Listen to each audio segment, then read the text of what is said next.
జొన్న పాలకూర కడికి కావాల్సిన పదార్థాలు: జొన్న పిండి 2 చెంచాలు, పాలకూర 1 కప్పు, పచ్చిమిర్చి 2, ఉల్లిపాయ తరుగు 1/2 కప్పు, కరివేపాకు కొంచెం, కొత్తిమీర కొంచెం, ఆవాలు 1/2 చెంచా, జీలకర్ర 1/2 చెంచా, మెంతులు 1/2 చెంచా, మిరియాలు 1/2 చెంచా, శనగపప్పు 3 చెంచాలు, పసుపు 1/2 చెంచా, ఉప్పు రుచికి సరిపడినంత, ఇంగు 3 చిటికలు, నెయ్యి 1 చెంచా, పుల్ల పెరుగు 1 పెద్ద కప్పు. జొన్న పాలకూర కడి తయారు చేయ విధానం: ముందుగా స్టవ్ ఆన్ చేసుకొని ప్యాన్ పెట్టి పచ్చిశనగపప్పు,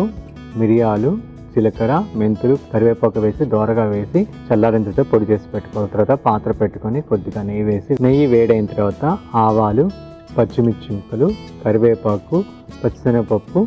ఉల్లిపాయ ముక్కలు వేసి కొంచెం మగ్గిన తర్వాత పాలకూర వేసి కొంచెం మగ్గనివ్వాలి. తర్వాత దీనికి ఇంగువ వేసి కొంచెం మగ్గిన తర్వాత కొన్ని నీళ్లు వేసి బాగా మరుగుతున్నప్పుడు జొన్న పిండిని కూడా కలుపుకొని